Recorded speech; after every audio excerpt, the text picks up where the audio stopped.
दोस्तों एक कहावत है, जिसकी लाठी उसकी भैंस।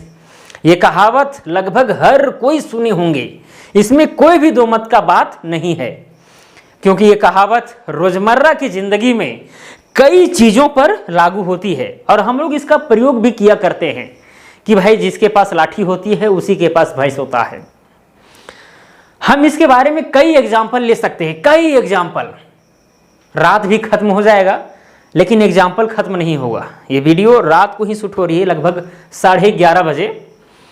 अब एग्जाम्पल अगर कहा जाए तो बहुत सारे एग्जाम्पल हैं। जैसे मान के चलिए कोई अमीर व्यक्ति है, अमीर है तो भाई उसके पास पैसा कौड़ी बहुत होगा, धन दौलत बहुत ज़्यादा है, तो उसका बेटा बेटी भी जो है अच्छा खासा जगह पर रहेंगे। उन लोगों का जो पर्सनालिटी है वो भी अच्छा रहेगा, अच्छा कॉलेज में अच्छा स्कूल में पढ़ेंगे, देश विदेश घूमने के लिए जाएंगे। तो ऐसा क्यों हो रहा है? क्योंकि उनके पास पैसा है, उसके पिताजी पास पैसा है, इसीलिए ये सब हो रहा है। तो यहाँ पर भी ये कहावत लागू होती है कि भाई जिसके पास लाठी उसके पास भैंस।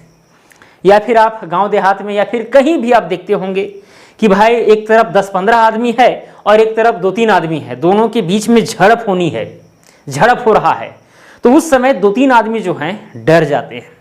यहाँ पर भी ये कहावत लागू होती है, जिसकी लाठी उसकी भैंस। या फिर ये भी आप सुने होंगे या फिर जानते भी हैं कि भाई एक चोर के पास अगर बंदूक रहे तो 2-3 आदमी को जो है अपने बस में कर सकता है, या फिर हजारों आदमी को बस में कर सकता है। तो ऐसा पॉसिबल क्यों हो? क्योंकि उसके पास बंदूक है।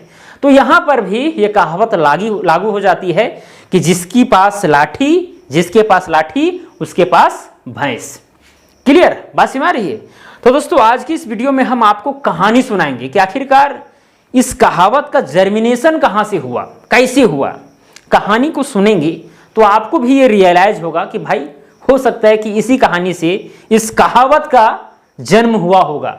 और एक चीज हम आपको बता देते हैं, कहावत कोई एक दिन से नहीं बनता है, उसमें लाखों एक्सपेरिमेंट होते हैं, लाखों सोच विचार होते हैं, तब जाकर के वो कहावत बन पाता है।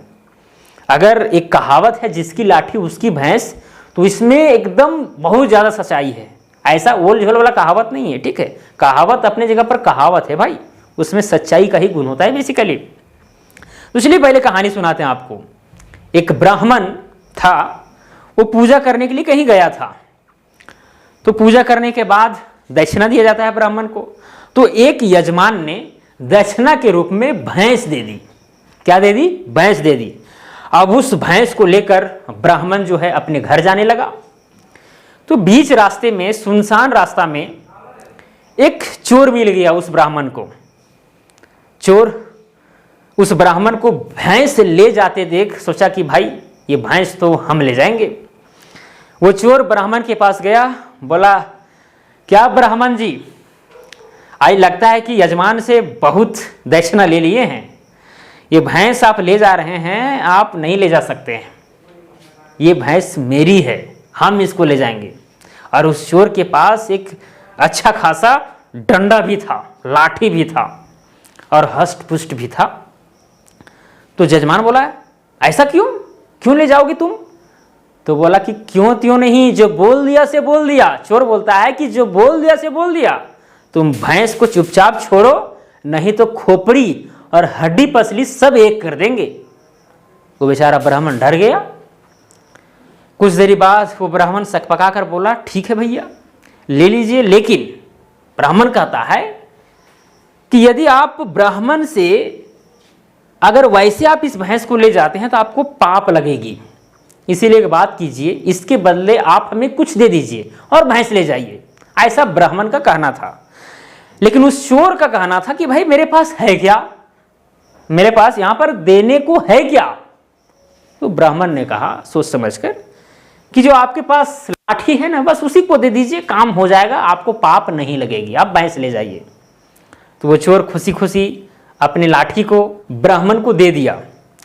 अब जैसे ही ब्राह्मण उस लाठी को पकड़ा और साथ में चोर जो था भैंस को पकड़ने चला गया, उसी समय ब्राह्मण पीछे से लाठी ऐसे उठाया, बोला भैंस तुम ले जाएगा। बोला अरे क्या बात कर रहे हो? बोला बात नहीं कर रहा हूं, मारूंगा तो तुम्हें भी हड्डी पसली तोड़ दूंगा। क्योंकि ब्राह्मण भी थोड़ा हष्ट पुष्ट ही था, लेकिन क्या करता बेचारा, उस समय चोर के पास लाठी था इसीलिए लड़ने नहीं गया। अब तो भाई ब्राह्मण के पास लाठी आ गया, इधर हष्ट पुष्ट भी है, अब छोड़ेगा थोड़ी नहीं। तो चोर सकपका गया कि भाई ये हुआ सी हुआ क्या। उसके गलती का रियलाइज उसके अंदर होने लगा कि भाई इसको लाठी दे करके तो बहुत बड़ा मैं गलती किया।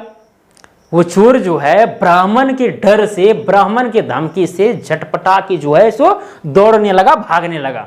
और कुल मिलाकर के उस ब्राह्मण के पास लाठी भी रह गई और भैंस भी रह गई। तो इसीलिए कहा जाता है जिसकी लाठी उसकी भैंस। बात समझ में आई कहाँ से इसका जन्म हुआ था। अगर लाठी उस चोर के हाथ में रहता तो शायद उस चोर का ही वो भैंस हो जाता, लेकिन ये लाठी चूंकि ब्राह्मण के पास चला गया इसीलिए वो भैंस ब्राह्मण का हो गया। ठीक है, तो ये कहानी है और इस कहानी से आपको भी समझना है। और ये अनेक चीज़ों पर लागू होती है, ऐसा नहीं कि ब्राह्मण और चोर पर ही लागू होता है, ऐसा कोई बात नहीं है, बहुत सारी चीज़ों पर लागू होती है, ये आपको भी पता है। तो अगर आपके पास अक्ल है, अक्ल से आप काम लेते हैं, तो यहाँ पर भी ये कहावत लागू होती है। ठीक है, यानी आपके पास अगर लाठी है यानी अक्ल है तो आपके पास भैंस भी रहेगी, मतलब आपके पास सब कुछ रहेगा, ऐसा कहा जाता है। दोस्तों तो यहीं से इस कहावत का जिसकी लाठी उसकी भैंस का उत्पत्ति हुआ था, उस कहानी को मैंने सुना दिया। मज़ा भी आया होगा, कुछ सीख भी मिला होगा। और हमेशा अपनी ज़िंदगी में ये नोट कर लें कि जिसकी लाठी होती है उसी का भैंस होता है, ये तो भाई हकीकत है।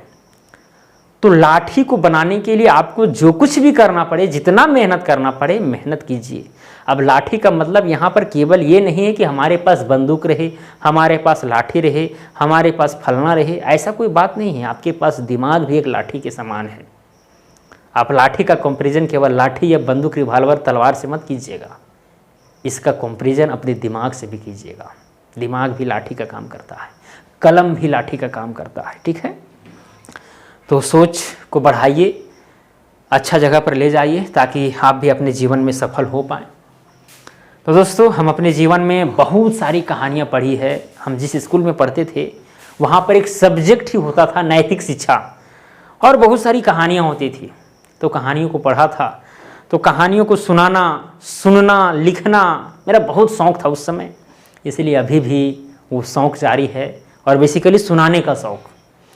तो आप जहाँ तक उम्मीद है सपोर्ट करेंगे, और सपोर्ट कर भी रहे हैं। थोड़ा सा ये चैनल अभी सक्सेस मेरा जो है दबा हुआ सा लग रहा है, इसमें व्यूज़ वगैरह नहीं जा रहे हैं, लेकिन अगर आपका दुआ लग जाएगा तो ज़रूर इसमें व्यूज़ जाएंगे और सब कुछ होगा, है कि नहीं।